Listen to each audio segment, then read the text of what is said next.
എല്ലാവർക്കും നമസ്കാരം. ദൈവമുണ്ടെങ്കിൽ പിന്നെ എന്തിനാണ് ലോകത്ത് ഇത്രയും ദുഃഖവും ദുരിതവും ഉള്ളത്? ഇന്ന് ലോകത്താകമാനം ചർച്ച ചെയ്യപ്പെടുന്ന ഒരു ചോദ്യമാണ് നമ്മുടെ വിഷയം. ദൈവമുണ്ടെങ്കിൽ, ദൈവം സർവശക്തനും കരുണാമയനുമാണെങ്കിൽ ഈ ലോകത്ത് എന്തുകൊണ്ട് ഇത്ര അധികം ദുഃഖങ്ങളും ദുരിതങ്ങളും ഉണ്ടാകുന്നു? ദാരിദ്ര്യം, യുദ്ധങ്ങൾ, ഭൂകമ്പം, വെള്ളപ്പൊക്കം ഇതെല്ലാം കൂടി മനുഷ്യജീവിതം ദുസ്സഹമാക്കി തീർക്കുന്നു. എന്തുകൊണ്ട് ദൈവം ഇതെല്ലാം കണ്ടിട്ടും അറിഞ്ഞിട്ടും ഒന്നും ചെയ്യാതെ ഇരിക്കുന്നു? ഈ ചോദ്യം വർഷങ്ങളായി തത്വചിന്തകരെയും മതചിന്തകരെയും ഒരേപോലെ ചിന്തിപ്പിക്കുകയും കുഴപ്പിക്കുകയും ചെയ്യുന്നു. ഈ ചോദ്യത്തെ വേദാന്തം എങ്ങനെയാണ് സമീപിക്കുന്നത് എന്ന് നമുക്ക് നോക്കാം. ഇതിനെ പറയുന്ന പേരാണ് ദ പ്രോബ്ലം ഓഫ് ഈവിൾ അല്ലെങ്കിൽ ദ പ്രോബ്ലം ഓഫ് സഫറിംഗ്. പ്രിയമുള്ളവരെ, വേദാന്തത്തിന്റെ ദൈവസങ്കല്പം എന്ന പരമ്പരയിലേക്ക് സ്വാഗതം. ദേവതകൾ, ഈശ്വരൻ, ബ്രഹ്മം എന്നിവയെ സംബന്ധിച്ച് വേദാന്തത്തിന്റെ കാഴ്ചപ്പാടുകളാണ് നമ്മൾ ചർച്ച ചെയ്യുന്നത്. കഴിഞ്ഞ വീഡിയോകളിൽ വേദാന്തത്തിന്റെ 3 ദൈവസങ്കല്പം, ഈശ്വരൻ, ബ്രഹ്മം എന്നിവയെക്കുറിച്ച് നമ്മൾ മനസ്സിലാക്കി. എന്നാൽ ഈ ഒരു ചോദ്യത്തിന് ഉത്തരം നൽകാതെ ഈ പരമ്പര പൂർത്തിയാക്കാൻ കഴിയില്ല. ദൈവം ഉണ്ടെങ്കിൽ പിന്നെ എന്തിനാണ് ഭൂമിയിൽ ഇത്രയും ദുഃഖവും ദുരിതവും ഉണ്ടാകുന്നത്? സത്യത്തിൽ ഈ ചോദ്യം വളരെ ബുദ്ധിമുട്ട് നിറഞ്ഞ ഒരു ചോദ്യമാണ്. കാരണം ലോകത്താകമാനം എല്ലാ മതങ്ങളും വിശ്വാസങ്ങളും അവകാശപ്പെടുന്നത് ദൈവം ഉണ്ട്, ആ ദൈവം സർവശക്തനാണ്, ആ ദൈവം സർവജ്ഞൻ, എല്ലാം അറിയുന്നവനാണ്, മാത്രവുമല്ല ദൈവം കരുണാമയനും ഓൾ ലവിങ് ആണ്. ഇത്രയൊക്കെ ആയ ദൈവം എന്തുകൊണ്ട് ലോകത്തിലെ മനുഷ്യർ ദുരിതം അനുഭവിക്കുമ്പോൾ അത് ഇല്ലാതാക്കുന്നില്ല? യുദ്ധങ്ങളും ദുരന്തവും ഭൂമികുലുക്കവും ഒഴിവാക്കുന്നില്ല? നിഷ്കളങ്കരായ കുട്ടികൾ പട്ടിണി കിടന്ന് മരിക്കുമ്പോൾ തിരിഞ്ഞുപോലും നോക്കുന്നില്ല? നിരീശ്വരവാദികൾ മുന്നോട്ട് വെക്കുന്ന ശക്തമായ വാദങ്ങളാണിത്. അതിനർത്ഥം ഇവിടെ ദൈവം ഇല്ല. ഇനി അഥവാ ദൈവം ഉണ്ടെങ്കിൽ തന്നെ മതങ്ങൾ പറയുന്ന ഒരു ഗുണവും ദൈവത്തിനില്ല. സർവശക്തനല്ല, കരുണാമയനല്ല, ഓൾ ലവിങ് അല്ല. ലോകത്തിലെ എല്ലാ മതങ്ങളും വിശ്വാസങ്ങളും ഈ ചോദ്യത്തിന് പലതരത്തിലുള്ള ഉത്തരങ്ങൾ നൽകിയിട്ടുണ്ട്. നമുക്ക് അത് ആദ്യം ഒന്ന് പരിശോധിക്കാം. തിരഞ്ഞെടുത്ത പ്രധാനപ്പെട്ട ചില ഉത്തരങ്ങൾ ഞാൻ ഇവിടെ സൂചിപ്പിക്കുന്നുണ്ട്. ആദ്യത്തേത് ഫ്രീ വിൽ, അതായത് മനുഷ്യൻ ദൈവം നൽകിയ ഇച്ഛാശക്തി ദുരുപയോഗം ചെയ്തതാണ് ഇതിന് കാരണമെന്ന് പറയുന്നു. എ ഫാളൻ വേൾഡ്, മനുഷ്യൻ ദൈവത്തിനെ അനുസരിക്കാതെ സ്വന്തം ഇഷ്ടപ്രകാരം ജീവിക്കുന്നത് കൊണ്ട് ഇങ്ങനെ സംഭവിക്കുന്നു എന്ന് പറയുന്നു. അടുത്തത് ടെസ്റ്റിംഗ് ആൻഡ് ഗ്രോത്ത്, ദൈവം നമ്മളെ പരീക്ഷിക്കാൻ വേണ്ടിയാണ് ദുഃഖങ്ങളും ദുരിതങ്ങളും തരുന്നത് എന്ന് പറയുന്നു. ഇനി ഷെയർഡ് പെയിൻ, ഇത് കൂടുതലായി ക്രിസ്ത്യൻ ചിന്താഗതിയിൽ നിന്നുള്ളതാണ്. ദൈവം മാത്രമല്ല ദൈവപുത്രനും മനുഷ്യന് വേണ്ടി കഷ്ടപ്പെട്ടിട്ടുണ്ട്, അതായത് പെയിൻ ഷെയർ ചെയ്തിട്ടുണ്ട്. അടുത്തത് അൾട്ടിമേറ്റ് ജസ്റ്റിസ്, ചില മതങ്ങൾ പറയുന്നത് നിങ്ങൾ ഭൂമിയിൽ കഷ്ടപ്പെട്ടാലും നിങ്ങൾക്ക് സ്വർഗത്തിൽ നല്ല ജീവിതം ലഭിക്കും, ആഫ്റ്റർ ലൈഫ് നന്നായിരിക്കും. ഈ രീതിയിൽ ഉത്തരം കൊടുക്കുന്നു. എന്നാൽ ഈ ഉത്തരങ്ങളെല്ലാം തന്നെ പൂർണ്ണമായി തൃപ്തമല്ല. കാരണം ഒരു മുതിർന്ന ആളുടെ ജീവിതത്തിൽ ഒരു പക്ഷേ ഈ കാര്യങ്ങൾ ആശ്വാസം നൽകിയേക്കാം. എന്നാൽ ഒരു കൊച്ചുകുട്ടി മരിക്കുന്നതിന് അല്ലെങ്കിൽ ഒരു കൊച്ചുകുട്ടി കഷ്ടത അനുഭവിക്കുന്നതിന് ഇതുകൊണ്ട് ന്യായീകരിക്കാൻ കഴിയില്ല.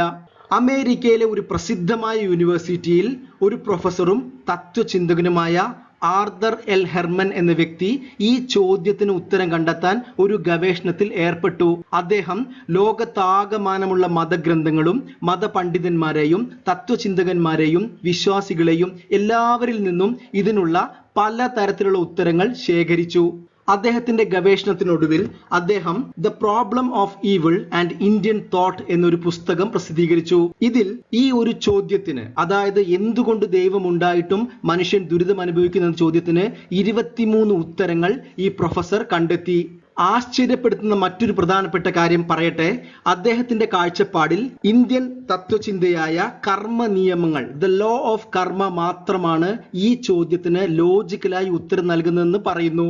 പ്രിയമുള്ളവരെ, ഇത് എൻ്റെ വ്യക്തിപരമായ അഭിപ്രായമല്ല, മറിച്ച് സിദ്ധനായ ഒരു തത്വചിന്തകരുടെയും പ്രൊഫസറുടെയും അഭിപ്രായമാണ്. അതായത് ഇന്ത്യൻ ഫിലോസഫിയായ ദ ലോ ഓഫ് കർമ്മ നിയമങ്ങളാണ് ദൈവമുണ്ടായിട്ടും ഒരു മനുഷ്യൻ എന്തുകൊണ്ട് ദുഃഖങ്ങളും ദുരിതങ്ങളും അനുഭവിക്കുന്നു എന്ന ചോദ്യത്തിന് ലോജിക്കലായി ഉത്തരം നൽകിയത്. എന്തായാലും നമ്മൾ കർമ്മ നിയമത്തെക്കുറിച്ച് ഇവിടെ ചർച്ച ചെയ്യുന്നില്ല.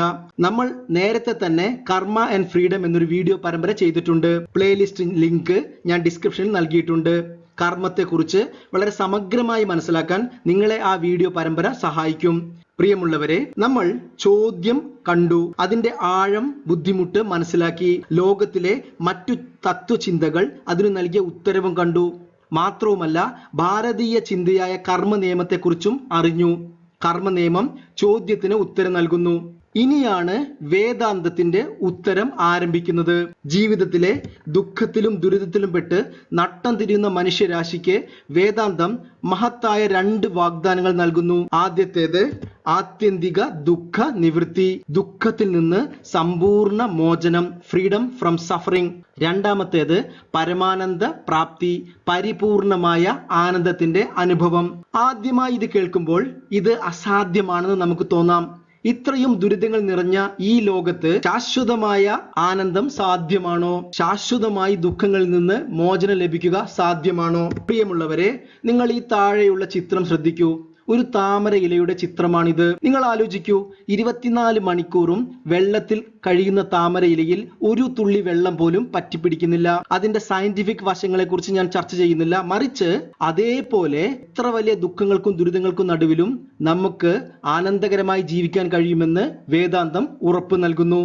ഇനി നമുക്കത് എങ്ങനെയാണ് വേദാന്തം ഈ ചോദ്യത്തിന് ഉത്തരം നൽകുന്നത് എന്ന് നോക്കാം. വേദാന്തം ആദ്യം ചെയ്യുന്നത് യാഥാർത്ഥ്യത്തെ അംഗീകരിക്കുകയാണ്. വേദാന്തം ഒരിക്കലും ഈ ലോകത്തിലെ ദുഃഖങ്ങളെ നിഷേധിക്കുന്നില്ല. മറ്റുള്ള മതങ്ങളെ പോലെ ദൈവത്തിന്റെ പരീക്ഷണമാണ്, വിധിയാണ്, ഫ്രീ വില്ലാണ്, ഇങ്ങനെ ഒന്നും പറയുന്നില്ല. നമ്മൾ അനുഭവിക്കുന്ന ദുഃഖങ്ങൾ വ്യാവഹാരിക തലത്തിൽ യഥാർത്ഥമാണെന്ന് വേദാന്തം അംഗീകരിക്കുന്നു. അതിനുശേഷം ആ ദുഃഖങ്ങളെ ആഴത്തിൽ വിശകലനം ചെയ്യുന്നു. നമ്മുടെ ഭാരതത്തിലെ ഋഷീശ്വരന്മാർ ദുഃഖങ്ങളെയും ദുരിതങ്ങളെയും കുറിച്ച് ആഴത്തിൽ വിശകലനം ചെയ്യുകയും പഠിക്കുകയും ചെയ്യുന്നു. അവർ ചില ചോദ്യങ്ങൾ ചോദിക്കുന്നു. ആദ്യത്തെ ചോദ്യം, ഈ ദുഃഖങ്ങൾ എവിടെ നിന്നാണ് വരുന്നത്? എന്താണ് ഈ ദുഃഖങ്ങളുടെ ഉറവിടം? ദുഃഖങ്ങളെക്കുറിച്ച് വിശകലനം ചെയ്ത ശേഷം ഭാരതത്തിലെ ഋഷീശ്വരന്മാർ അതിന്റെ ഉറവിടം കണ്ടെത്തി. വേദാന്തം പറയുന്നത് ഒരു മനുഷ്യന്റെ ജീവിതത്തിൽ ദുഃഖങ്ങൾ 3 ഉറവിടങ്ങളിൽ നിന്നാണ് വരുന്നത്. അവർ ദുഃഖങ്ങളെ 3 വിഭാഗങ്ങളായി തിരിച്ചു. അവർ അതിനെ താപത്രയം എന്ന് വിളിച്ചു. ഇവിടെ താപം എന്ന വാക്കിന് ദുഃഖം അല്ലെങ്കിൽ സഫറിങ്സ് എന്നാണ് അർത്ഥം. സാധാരണയായി താപത്തിന് ചൂട്, ഊഷ്മാവ് ഇതെല്ലാം അർത്ഥമുണ്ട്. ആദ്യത്തേത് ആധ്യാത്മിക ദുഃഖം. സ്വന്തം ശരീരത്തിൽ നിന്നും മനസ്സിൽ നിന്നും ഉണ്ടാകുന്ന ദുഃഖങ്ങളാണിത്. രോഗങ്ങൾ, വാർദ്ധക്യം, ഉത്കണ്ഠ, ഭയം, ടെൻഷൻ, ദേഷ്യം, ഡിപ്രഷൻ എല്ലാം ഇതിൽ വരുന്നതാണ്. പുറത്തെ ലോകത്ത് ഒന്നും സംഭവിച്ചില്ലെങ്കിൽ പോലും നിങ്ങളുടെ ഉള്ളിൽ ദുഃഖങ്ങൾ ഉണ്ടാകും. നമ്മൾ അനുഭവിക്കുന്ന ദുഃഖങ്ങളുടെ ഒരു വലിയ ശതമാനം നമ്മൾ തന്നെ സൃഷ്ടിക്കുന്നതാണ്. പ്രിയമുള്ളവരെ, ദയവായി നിങ്ങൾ ഇതിനെക്കുറിച്ച് ചിന്തിച്ചു നോക്കൂ. അടുത്തത് ആദി ഭൗതികം. മറ്റുള്ള മനുഷ്യരിൽ നിന്നും ജീവജാലങ്ങളിൽ നിന്നും ഉണ്ടാകുന്ന ദുഃഖങ്ങളാണിത്. യുദ്ധം, മോഷണം, ആക്രമണം, വഞ്ചന, മറ്റു മൃഗങ്ങളുടെ ആക്രമണം, വൈറസ് അറ്റാക്ക്, ബാക്ടീരിയ ഇതെല്ലാം ആദി ഭൗതികങ്ങളാണ്.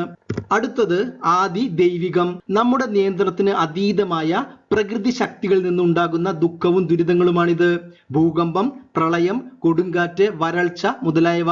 പ്രിയമുള്ളവരെ, ഭാരതത്തിലെ ഋഷീശ്വരന്മാർ എന്തുകൊണ്ടാണ് മനുഷ്യൻ ദുഃഖിക്കുന്നത് എന്ന ചോദ്യത്തിന് മുൻപ് ദുഃഖം എവിടെ നിന്ന് വരുന്നു എന്ന് മനസ്സിലാക്കി. കാരണം ഒരു പ്രശ്നത്തിന്റെ ഉറവിടം, സോഴ്സ് മനസ്സിലാക്കിയാൽ മാത്രമേ ശരിയായ പരിഹാരം കണ്ടെത്താൻ കഴിയുകയുള്ളൂ. ഈ ദുഃഖങ്ങൾ അല്ലെങ്കിൽ സഫറിങ്സ് വിശകലനം ചെയ്യുമ്പോൾ വളരെ ആശ്ചര്യപ്പെടുത്തുന്ന ഒരു കാര്യം മനസ്സിലാവും. മനുഷ്യൻ അനുഭവിക്കുന്ന ഭൂരിഭാഗം ദുഃഖങ്ങളുടെയും കാരണം അവന്റെ സ്വന്തം പ്രവൃത്തികളാണ്. നമുക്ക് ദൈവത്തിനെ ഒരിക്കലും കുറ്റം പറയാൻ കഴിയില്ല. ഇനി നിരീശ്വരവാദികൾ പറയുന്നത് പോലെ ദൈവം ഇല്ലെങ്കിലും ഇവിടെ മനുഷ്യ ദുഃഖങ്ങൾക്ക് കുറവുണ്ടാകില്ല. അതുകൊണ്ട് വേദാന്തം ദൈവത്തെ ഒരിക്കലും മനുഷ്യരുടെ ദുഃഖവുമായി ബന്ധപ്പെടുത്തുന്നില്ല. ഇവിടെയാണ് നമ്മൾ നേരത്തെ കണ്ട കർമ്മ നിയമങ്ങൾ പ്രാധാന്യമർഹിക്കുന്നത്. നമ്മൾ ഇന്ന് അനുഭവിക്കുന്ന സുഖത്തിനും ദുഃഖത്തിനും കാരണം നമ്മൾ തന്നെയാണ്, നമ്മുടെ പ്രവൃത്തികളാണെന്ന് കർമ്മ നിയമം പറയുന്നു. എല്ലാ കർമ്മത്തിനും കർമ്മഫലമുണ്ട്. ഇന്നത്തെ ആധുനിക ലോകത്തെ ഒരു കണക്ക് ഞാൻ നിങ്ങളുമായി പങ്കുവെക്കാം. അതിൽ പറയുന്നത് പ്രകൃതി ദുരന്തങ്ങൾ വഴി ഒരു വർഷം 10,000 മുതൽ 60,000 പേരാണ് മരിക്കുന്നത്. അതായത് നമ്മുടെ നിയന്ത്രണത്തിലില്ലാത്ത ഭൂകമ്പം, പ്രളയം മുതലായവ. എന്നാൽ മനുഷ്യന്റെ പ്രവൃത്തി മൂലം തീവ്രവാദം, യുദ്ധം, മറ്റ് മനുഷ്യനിർമ്മിത ദുരന്തത്തിൽ മരിക്കുന്നവരുടെ എണ്ണം 1 ലക്ഷത്തിൽ കൂടുതലാണ്. ഇതിൽ റോഡ് ആക്സിഡന്റ് പെടില്ല. ഇനി നമുക്ക് വേദാന്തം നമ്മൾ ജീവിക്കുന്ന ഈ ലോകത്തിനെ എങ്ങനെ വിശദീകരിക്കുന്നു എന്ന് നോക്കാം. നമ്മൾ ജീവിക്കുന്ന ഈ ലോകത്തിനെ വേദാന്തം സംസാരം എന്നാണ് വിളിക്കുന്നത്. സംസാരത്തിന് പല വ്യാഖ്യാനങ്ങളുമുണ്ട്. അതിൽ പ്രധാനപ്പെട്ട ഒന്നാണ് ഡ്യുവാലിറ്റി. വേദാന്തം അതിനെ ദ്വന്ദ്വം എന്ന് വിളിക്കുന്നു. ജനനം മരണം, ലാഭം നഷ്ടം, സുഖം ദുഃഖം, ആരോഗ്യം അസുഖം, പ്രശംസ അപമാനം, ബന്ധനം സ്വാതന്ത്ര്യം. വെറും സുഖവും സന്തോഷവും മാത്രം നിറഞ്ഞ ഒരു ലോകം തീർത്തും യാഥാർത്ഥ്യ ബോധമില്ലാത്തതാണ്. It's an unrealistic world. ഒരു സ്ഥലത്ത് നേടിയാൽ ഒരു സ്ഥലത്ത് നിങ്ങൾക്ക് നഷ്ടപ്പെടുത്തേണ്ടി വരും. ഒരു സുഖം വന്നാൽ നിങ്ങൾക്കൊരു ദുഃഖമുണ്ടാകും. അതാണ് സംസാരത്തിന്റെ സ്വഭാവം. ഭഗവത്ഗീതയിൽ ഒരുപാട് തവണ ഭഗവാൻ കൃഷ്ണൻ ഉപയോഗിക്കുന്ന ഒരു വാക്കാണ് നിർദ്വന്ദ്വ. അർജുന, നീ ദ്വന്ദ്വങ്ങളെ അതിജീവിക്കണം. അപ്പോൾ വേദാന്തത്തിന്റെ ലക്ഷ്യം സംസാരത്തെ മാറ്റുകയല്ല, മറിച്ച് സംസാരത്തിന്റെ ബന്ധനങ്ങളെ അതിജീവിക്കാൻ നമ്മെ പഠിപ്പിക്കുകയാണ്. പ്രിയമുള്ളവരെ, ഇനി നമ്മൾ വളരെ പ്രധാനപ്പെട്ട ഒരു കാര്യമാണ് നോക്കാൻ പോകുന്നത്. ദുഃഖത്തിനും ബന്ധനത്തിനും കാരണമായ ഒരു ഫോർമുല വേദാന്തം അവതരിപ്പിക്കുന്നു.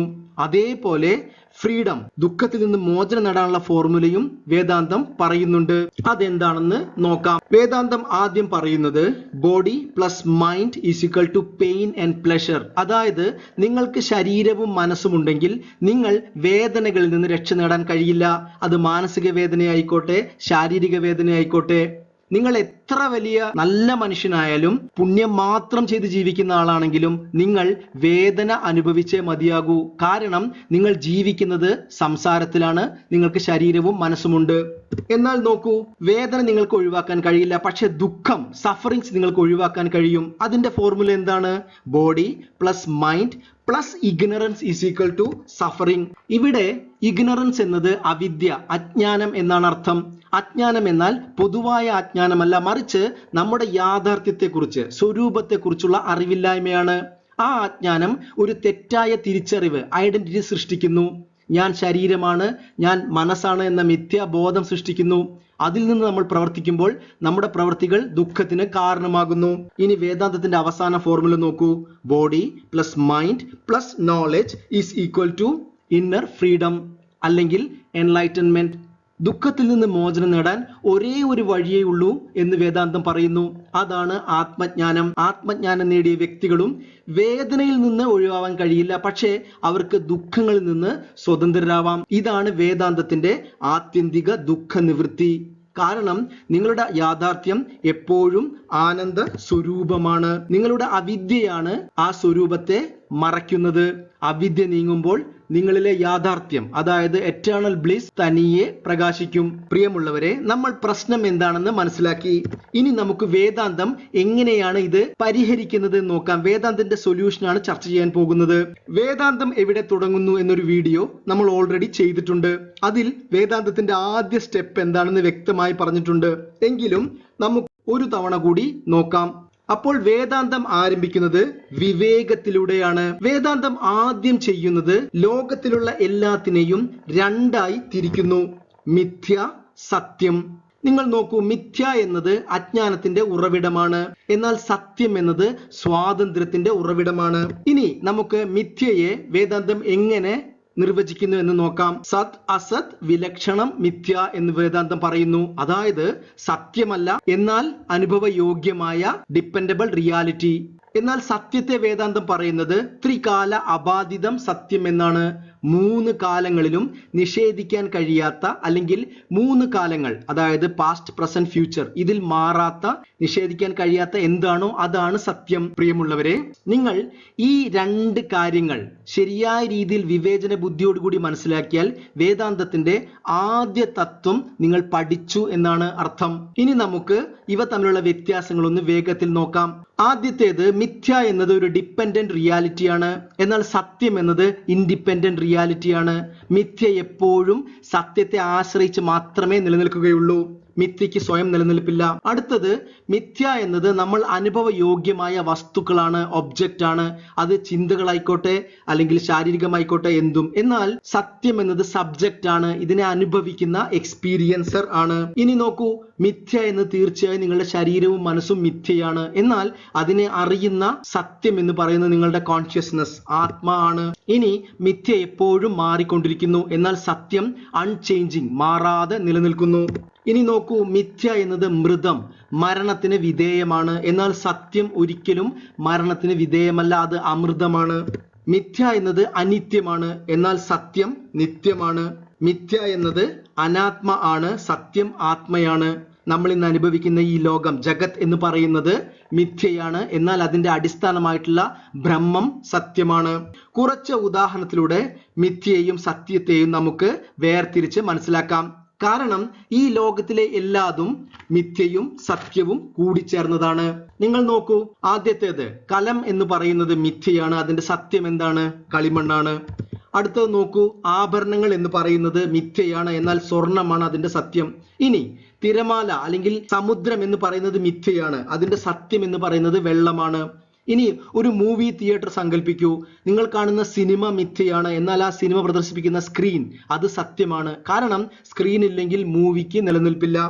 അവസാനമായി നിങ്ങളുടെ ശരീരവും മനസ്സും മിഥ്യയാണ്, എന്നാൽ അതിനെ അറിയുന്ന കോൺഷ്യസ്നസ് സത്യമാണ്. നമ്മൾ ജീവിക്കുന്ന ഈ യൂണിവേഴ്സ് അത് മിഥ്യയാണ്, എന്നാൽ അതിന്റെ ആധാരമായി നിൽക്കുന്ന ബ്രഹ്മം സത്യമാണ്. അതാണ് ശങ്കരാചാര്യർ പറഞ്ഞത്, ബ്രഹ്മസത്യം ജഗത് മിഥ്യ. അപ്പോൾ നമുക്ക് താപത്രയം വീണ്ടും ഒന്നുകൂടി നോക്കാം. ആദ്യത്തേതും ഏറ്റവും പ്രധാനപ്പെട്ട ആധ്യാത്മിക താപം വേദാന്തം ആത്മജ്ഞാനത്തിലൂടെ ഇല്ലാതാക്കുന്നു. ആദി ഭൗതിക ദുഃഖം വേദാന്തം പഠനങ്ങളിലൂടെ, നമ്മളെ പഠിപ്പിക്കുന്നതിലൂടെ, അഹിംസ, കർമ്മം, ധർമ്മം എന്നിവയിലൂടെ ഇല്ലാതാക്കുന്നു.